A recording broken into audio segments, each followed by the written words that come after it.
নমস্কার বন্ধুরা, ভিডিওর শুরুতে আপনাদের কাছে আমার মাত্র তিনটি প্রশ্ন। প্রশ্ন নাম্বার এক হচ্ছে, আপনি কি ভোটার কার্ডের নাম বা বয়সের কোনো ভুল আছে এবং আপনি সেটা নিয়ে দুশ্চিন্তায় আছেন? দুই হচ্ছে, আপনার কাছে কি বিএলওর ফোন এসেছে বা কেউ বাড়িতে এসে ডকুমেন্টস চেয়েছে?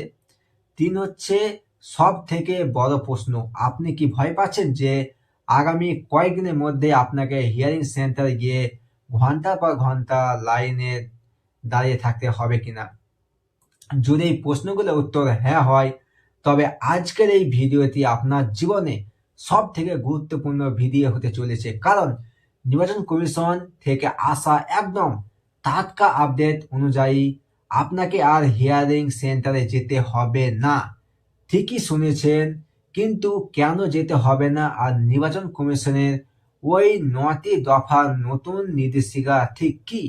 চলুন আজ একদম সহজ ভাষায় বিস্তারিত আলোচনা করি। তোমরা যদি আমার চ্যানেলে নতুন হয়ে থাকো, চ্যানেলটিকে সাবস্ক্রাইব করে পাশে থাকা বেল আইকনটি প্রেস করে দিবেন। চলুন ভিডিওটা শুরু করি। আপনারা দেখছেন আপনাদের প্রিয় কাশি টেক ফলো চ্যানেল। আমরা সবাই জানি যে ২৭শে ডিসেম্বর থেকে হিয়ারিং শুরু হওয়ার কথা ছিল, কিন্তু মানুষের হয়রানি কমাতে এবং পুরো বিষয়টিকে আরো স্বচ্ছ করতে নির্বাচন কমিশন মাইক্রো অবজারভারদের জন্য ৯টি বিশেষ নিয়ম বা দফা জারি করেছে। কমিশন চাইছে সাধারণ মানুষ যেন বাড়িতে বসেই ভেরিফিকেশন শেষ করতে পারে। বিএলওরা আপনাদের বাড়িতে গিয়ে বা ফোনের মাধ্যমে যে তথ্য সংগ্রহ করেছেন সেটি হবে আপনার প্রধান চাবিকাঠি। তো প্রথম সেই ৯টি দফা নির্দেশিকা কি কি? তো দেখুন, এক হচ্ছে ডিজিটাইজ ডেটা যাচাই। প্রথমে বলা হয়েছে বিএলওরা তাদের অ্যাপের মাধ্যমে যে নথিপত্র বা ইনফরমেশন ফর্ম আপলোড করবেন, মাইক্রো অবজারভাররা তা খুব গুরুত্ব দিয়ে দেখবেন। কোনো তথ্য অস্পষ্ট থাকলে তারা সেটি পুনরায় পরীক্ষা করবেন। দুই কি হচ্ছে, জন্ম মৃত্যু পোর্টালের সাহায্য। আপনার দেওয়া জন্ম তারিখ সঠিক কিনা তা যাচাই করতে কমিশন সরাসরি সরকারের বার্থ অ্যান্ড ডেথ পোর্টালের সাহায্য নেবে, অর্থাৎ ডিজিটাল ক্রস চেকিং হবে। তিন কি হচ্ছে, নোটিশ পাওয়া ভোটারদের নথি পরীক্ষা।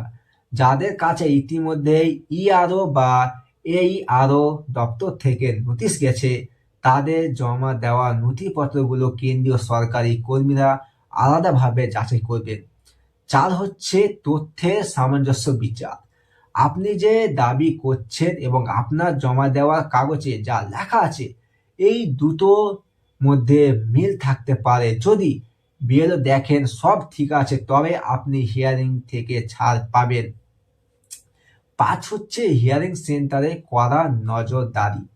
যেখানে হিয়ারিং হবে, বিডিও বা এসডি অফিস, সেখানে মাইক্রো অবজারভাররা সশরীরে উপস্থিত থেকে পুরো প্রক্রিয়ার ওপর নজর রাখবেন যাতে কোনো জালিয়াতি না হয়।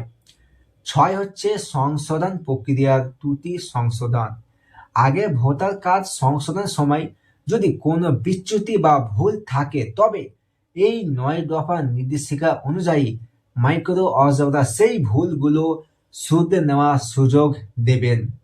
৭ নম্বর দফাতে কি হচ্ছে, পরিসংখ্যার বিশ্লেষণ। বিশেষ পর্যবেক্ষকরা ভোটারদের ডাটা বা পরিসংখ্যান বিশ্লেষণ করার সময় মাইক্রো অবজারভারদের থেকে কারিগরি ও নথিপত্র সংক্রান্ত সব রকম সাহায্য নেবেন। ৮ হচ্ছে উচ্চ পদস্থ আধিকারিকের নির্দেশ পালন। সিও দপ্তর বা দিল্লির নির্বাচন কমিশন থেকে যদি কোনো নতুন ইন্টারাকশন আসে, তবে মাইক্রো অবজারভাররা দ্রুত তা কার্যকর করবেন। ৯ হচ্ছে চূড়ান্ত রিপোর্ট ও ক্লিন চিট। সবশেষে মাইক্রো অবজারভাররা একটি ফাইনাল রিপোর্ট দেবেন। আপনার ডকুমেন্ট যদি এই রিপোর্টে সঠিক বলে প্রমাণিত হয়, তবে আপনার ভোটার কার্ড 100% সুরক্ষিত এবং আপনাকে আর কোনো চিন্তা নেই। তাই আপনাদের কাছে একটা বিশেষ সতর্কতা এবং আপনারা যা যা করবেন। বন্ধুরা, এতগুলো সুবিধার মাঝে একটা বড় সতর্ক বার্তাও আছে। মাইক্রো অবজারভাররা কিন্তু পরীক্ষণপ্রাপ্ত কেন্দ্রীয় সরকারি কর্মী, তাই কোনো ভুয়ো বা এডিট করা কাগজ ভুল করেও দেবেন না। ধরা পড়লে কিন্তু আপনার কার্ড চিরতরে বাতিল হতে পারে। বিএলওর সাথে সহযোগিতা করুন যাতে আপনার নাম হিয়ারিং লিস্ট থেকে বাদ দিয়ে ভেরিফাইড লিস্টে চলে আসে। আশা করি আজকের এই প্রশ্নগুলোর উত্তর এবং ৯ দফার ব্যাখ্যা আপনাদের ভয় দূর করতে পেরেছে। যদি ভিডিওটা তথ্যবহুল মনে হয় তবে একটি লাইক দেবেন এবং সবার সাথে শেয়ার করবেন। আপনার একটি শেয়ার হয়তো অন্য কারোর দুশ্চিন্তা কমাতে পারে।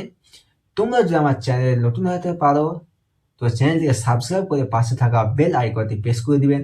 দেখা হচ্ছে পরের ভিডিওতে, ততক্ষণ আপনারা সুস্থ থাকুন, ভালো থাকুন, ধন্যবাদ।